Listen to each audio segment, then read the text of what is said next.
Yeah, this is Tactical Red and I'm Tactical United, and today's August the 8th and we're doing this Transfer Daily crap. But this is the last day of this Transfer Daily crap. And I'm a Man United fan, and you know what? I'm sick of the transfer window. I'm sick of it because it's just fucking, it's just dead. It's just dead right now. Yeah? We tried to sign no one. We ain't tried to sign anyone out here. That's the problem. We've just been trying to pretending like, oh, let's make a bid. Let's prepare for a bid. But no fucking bids. Do you know what? I'm looking at this as again, as I said so many times before, I said about Ole Gunnar Solskjaer, he's not ready. His targets, why is he not bought a midfielder? People be like, oh, we don't want to spend the money. We don't want them to spend the money. But he spent 80 million on Maguire. Why not spend big money on a midfielder? Because we need a midfield way more than we need a centre defender. We have 7 centre defenders. Yes, they're not really up to scratch and injury prone and crap. But we could have signed one defender for 30, 40 million if he was smart. Because no, he doesn't want to buy no one who's not English. Because he's all about this Brexit stuff. He's all about Brexit. Everything is about Brexit with Ole Gunnar Solskjaer. So he doesn't want to buy Bruno Fernandes. He didn't want to buy Dybala because he thinks his heart wasn't in it. And if Tottenham get Dybala, oh my fucking days! If Tottenham get Dybala, I'm gonna lose my head. I'm gonna lose my head. If they get Bruno Fernandes, I'm gonna lose my head. I swear to you. How can we not try and buy Bruno Fernandes? How can we not? How can we not? How can he want Longstaff over Bruno Fernandes? I saw it in a story today that we put a 30 million bid in. But why doesn't he want Fernandes? I'm telling you now, yeah. I'm telling you guys now. This guy, he's been a manager for 10 years. 10 years he's been a manager.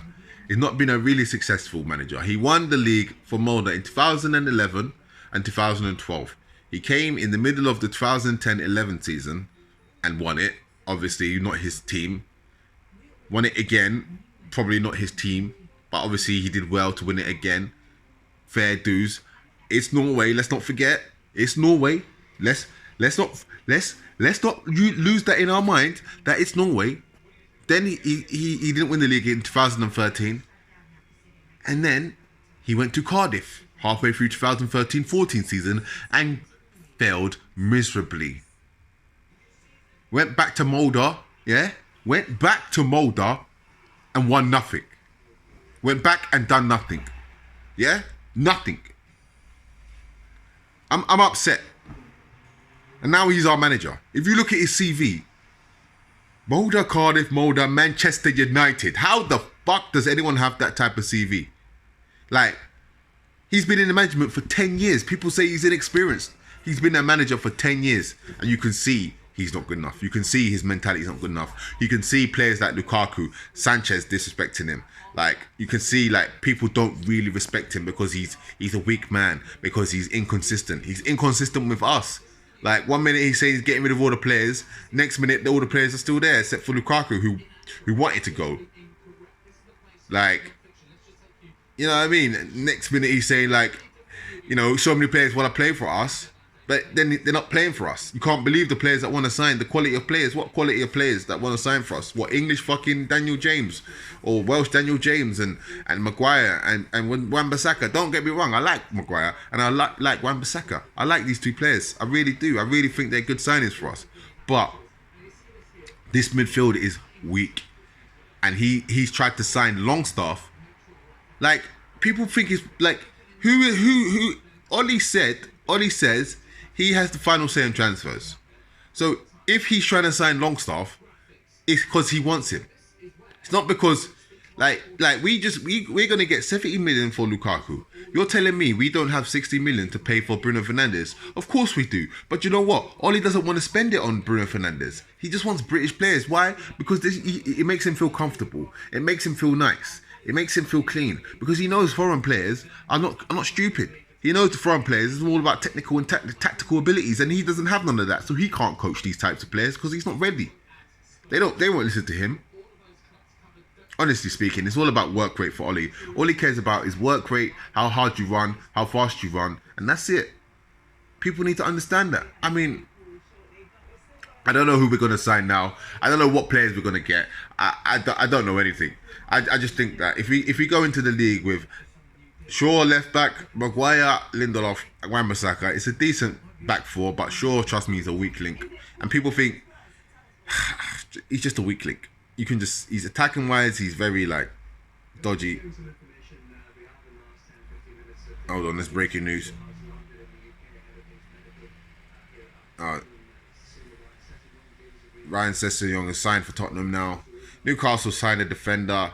Like, do you know what I mean? It's like, it's all breaking news going on right now. Do you know what I'm saying? Where's the Man United breaking news? Where is the Manchester United breaking news? We don't have any breaking news. We just have dead it takes 1 month to sign Maguire. Just so we don't, like, honestly, I'm thinking the board is to blame too, don't get me wrong. 1 month to sign Maguire. 1 month. 1 month, 3 months to sell Lukaku. Just because you want an extra 10 million, you tight bastards. Like, yeah, 10 million is 10 million. I would want it too, but it's like, you know, do you know what I'm saying? It's just ridiculous. For what we do is so ridiculous. And now we're into the season without a midfield with Pogba. Like, and the thing is, what pisses me off about Ollie, he's gonna choose Mata and Lingard over Gomez. And I've been screaming Gomez, just like I've been screaming Greenwood from day dot. Like, look, if you look at my Twitter page, I got all the youth team there because I rate all of them. I know this is a youth team that can do things. I know it. Garner is a quality player, but he's still going to play Matic over him. Gomez, quality player, still going to play Mata and Lingard over him. Greenwood, he's going to play Daniel James. I guarantee it. Or Sanchez. I guarantee it. Oh, he's still young. He's still young. Ollie will say, he's still young. He's still young. Yeah, he is young and he shouldn't be playing every game. But you know what? There's certain games that he needs to play. And Chong, for me, Chong is better than Daniel James. He's just better. Like, who's gonna do more damage, Chong or James? It's all Chong all day. But no, British Brexit obsession from Ole Gunnar Solskjaer and his coaching staff. I don't rate Phelan. I don't rate Carrick. I don't rate McKenna because you know what? They've had enough time to prove to me what they can do, and they clearly can't do anything. So I don't rate them. So our club, I don't like to rant. I like to be positive. I want to be positive. I want to be positive. I want to say, do you know what? Man United are going to have a fantastic season. We're going to fuck guys up because this is what I want. I get excited when we score goals. I get excited when we play big games. I love Man United. I love Man United since I was 5 years old. Like, I watched Eric Cantona in the FA Cup final score 2 goals against Chelsea, 1994. And it was fantastic. It was fantastic. And ever since then, I've loved Man United. But this is not Man United. This is like a joke. We are the biggest club in England. We're not even, I don't think we're even, like, if he's carrying on like this for another 3 years, we're not going to be the biggest club in England. Like, people are just going to be like, Man United, do you remember how they used to be? Now they're just shit. This is what's going to happen if we keep this manager, because he's not good enough. Yeah, keep him. If we keep him, give him time. Give him time. People say I'm so harsh on him. People say I have an agenda on him. I don't have agendas. I just see things how they are, and I say, no. I see that he's not a good manager. I know he's trying. I know he's going to try his best. I know he will. He'll try his best. I'm not doubting that. But his best isn't good enough. Because his best hasn't been good enough for the last 10 years. So why is it going to be good enough all of a sudden now? And he's managed in Norway, which is like League 2, League 1 levels. Like, so how can I even respect this guy when I can't see anything that he can bring to us? I can't. I'm sorry. He can even a Man United mentality he can't even bring because he's too soft. Like, that Man United mentality that he had players around him that were hard, and he was just like, the finisher, the ice cold finisher in the box who was just clinical. That's all he had. He would fight for the club. Yeah, he made that last ditch foul to get sent off. Just, okay, fucking hell. Do you know what I mean? Like, yeah, it does endear you to those players that do that. I get it, but he wasn't the heartbeat of Man United. He never was the heartbeat. He was just a fringe. He wasn't a fringe player. He was a mainstay. Don't get me wrong, but he was not like. He was not like, how can I say, irreplaceable, or he had his place, and he deserved his place because he was a great finisher. He would score goals starting and coming off bench. Excellent footballer, and a good part of the team. But he was just part of the team. Like, he wasn't like the Scholes, the Keane, the I would say the Cantonas, the gigs, the Rio Ferdinands, the Vidic, the Van der Sars, the Schmeichels, the Keens, the Ints. He wasn't like even he wasn't. I'm sorry, like he wasn't even Van Nistelrooy, like to an extent was like more important than he was. Even though he was as good as a finisher, if not better than Van Nistelrooy, but Van Nistelrooy was more of a he's just hungry to score. Like he's just I don't know. Both of them are hungry, but Van Nistelrooy scored more, so that says everything. But we just like this transfer window. It needs to be saying, okay, we have fucked it up because we haven't got a midfield.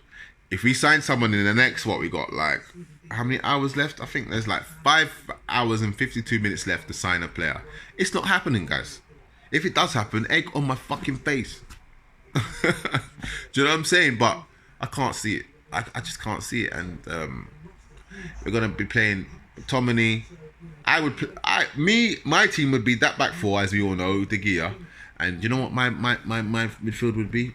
I swear down, it'd be McTominay, Fred, Pogba. And attacking wise, I'd play Gomez on the left. I swear down. I would even consider playing Gomez in the central three. Like McTominay, Pogba, Gomez. You could rotate that Gomez in that position or Gomez on the left. Rashford on the left. Martial up front. And rotate Greenwood, James, Lingard, Sanchez on the bench to come on only as a striker, because I think he can do bits as a striker. Pereira backing up, Matic on the bench. Fucking hell, the midfield is fucking poor. Like, that midfield is poor. That is so poor. Like, we're gonna get battered. It's like, I'm telling you now, like, I'm bringing out Ghana on the bench. Like, honestly speaking, like, I don't know, man. If we don't sign a midfielder today, and hold on, he's saying that we're in for Mandzukic. So hold on a minute. If people think that Ollie's not doing it, it's Woodward. Why are we signing Mandzukic? Why is the report saying Mandzukic? You guys got to think about this shit. Why Mandzukic? If we sold Lukaku and bought Mandzukic, what is the point of selling Lukaku? If that happens, that's just madness. I can't see it happening personally, but if it does, that's just gonna cause uproar. Anyway, guys, hopefully we'll sign a player, but I'm like 95% sure we won't. 95%. Like, some people think that we was gonna sign 2 players. Anyway, have a lovely evening.